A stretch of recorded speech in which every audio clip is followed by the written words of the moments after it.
Welcome back to the fifth and final session of our study of Galatians. In the last session, we talked about the theme of freedom, continuing in our theme of Paul's gospel as the good news of Christian freedom. And we looked at freedom in the Spirit, what it looks like to live into true freedom for Paul. Today, I want to wrap up our study by looking at another final theme that comes up in the last two chapters of this book. Specifically, how does the gospel transform Christian community? What does a community of persons freed by the gospel look like? Community is a central theme in Paul's letters.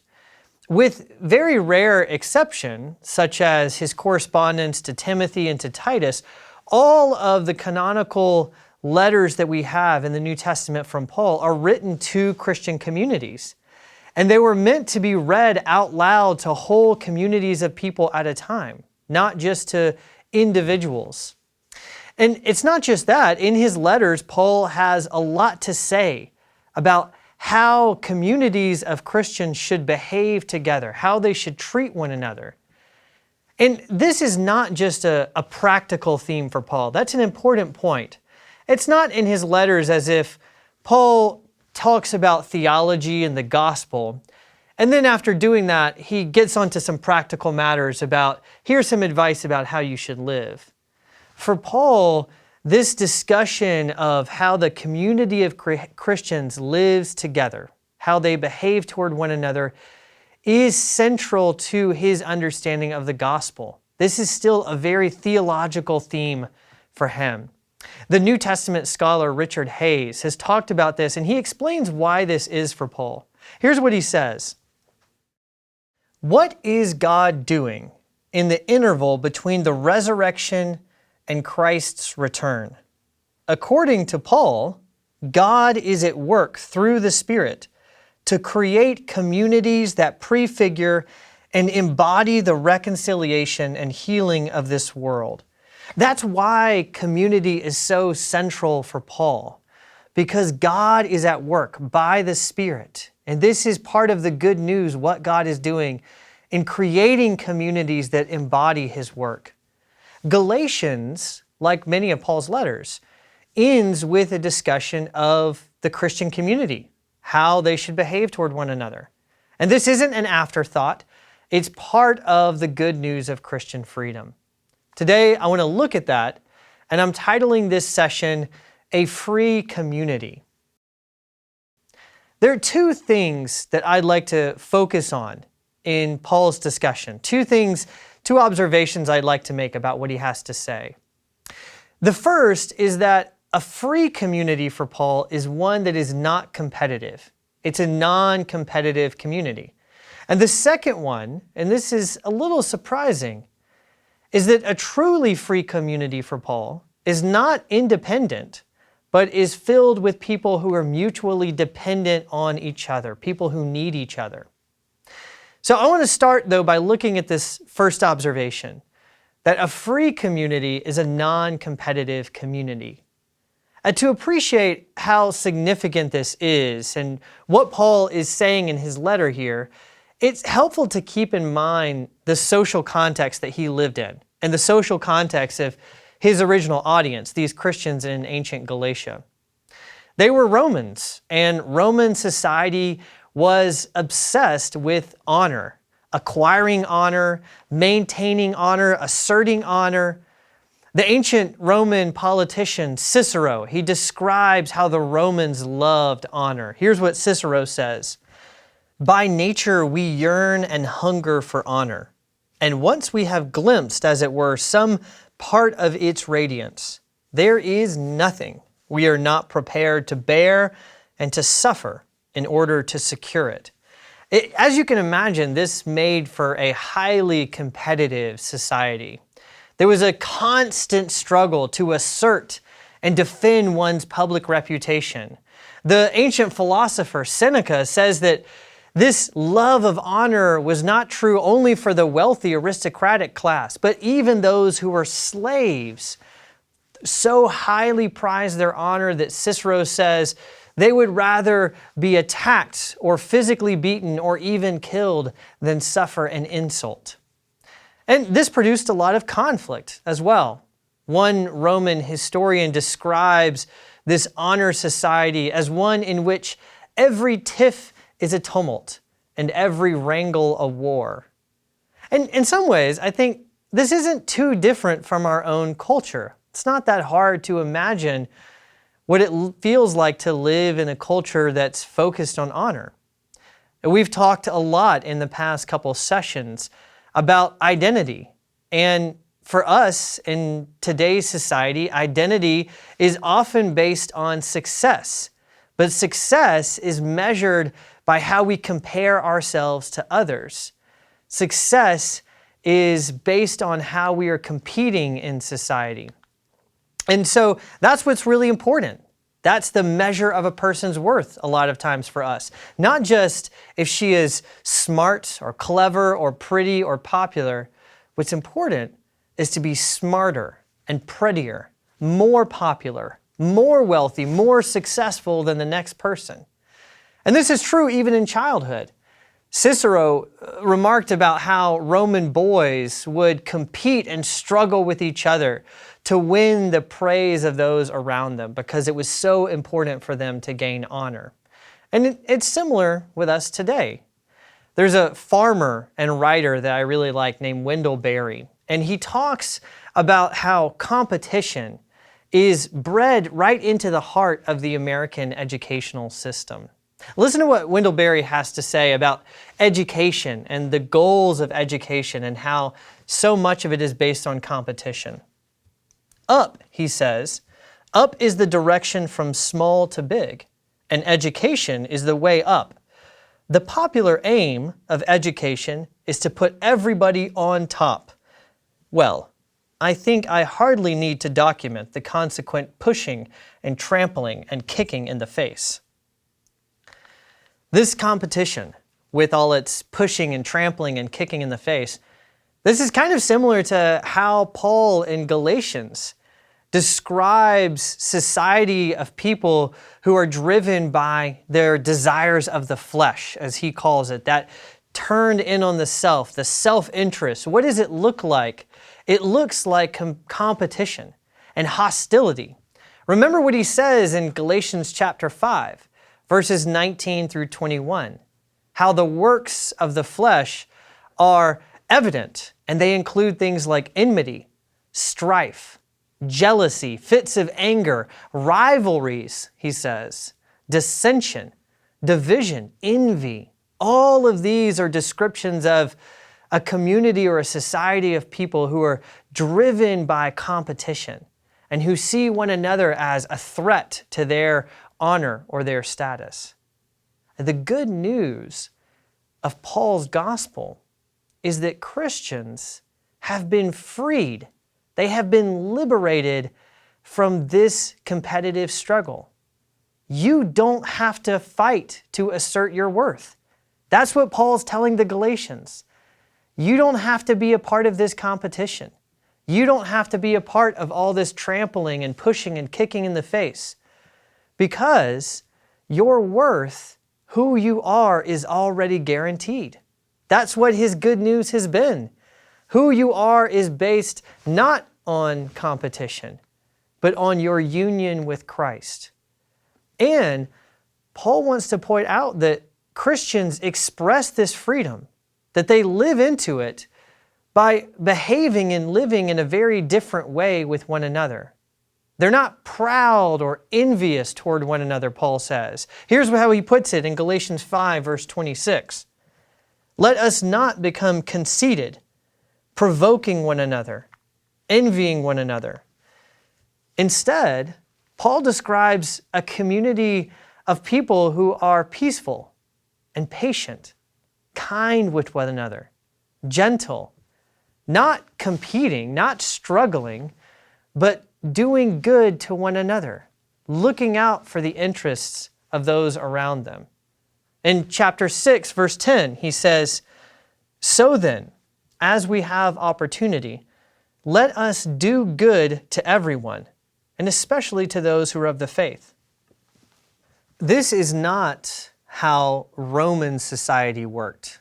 People didn't just do good to everyone. Sure, you might have done magnanimous and good deeds toward those who were deserving, or toward those who could give you honor. You might do great and apparently sacrificial deeds if you could do it in public, and if it would be credited to your status, if people would see it and would marvel at you.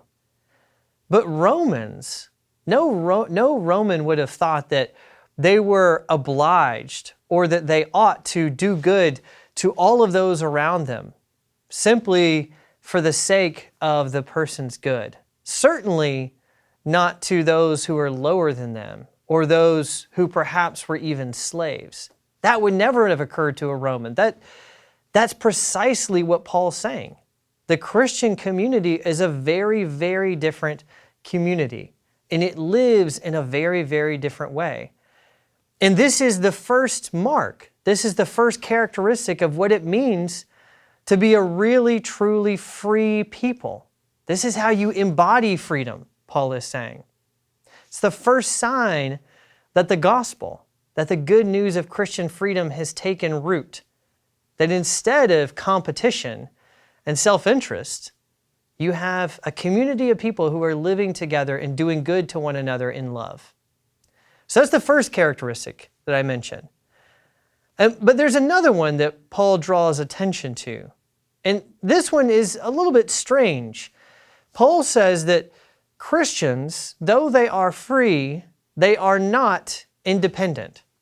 I think this is strange because we often tend to equate these two things. We often tend to think of freedom as independence, as taking responsibility for yourself. To be truly free means that you don't have to depend on others or those around you. But this is not true for Paul. The freedom of the gospel brings not independence, but actually a kind of radical dependence on one another. I remember what he said in chapter 5, verse 13 that we talked about last week. For you were called to freedom, only do not use your freedom as an opportunity for the flesh, but become slaves to one another through love. Become slaves to one another. That doesn't just mean serve one another. It means be dependent on one another. Depend on each other.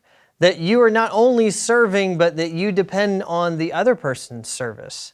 And he says something very similar in chapter 6, and right in the beginning of chapter 6, where he says, if anyone is caught in any transgression, you who are spiritual should restore him in a spirit of gentleness.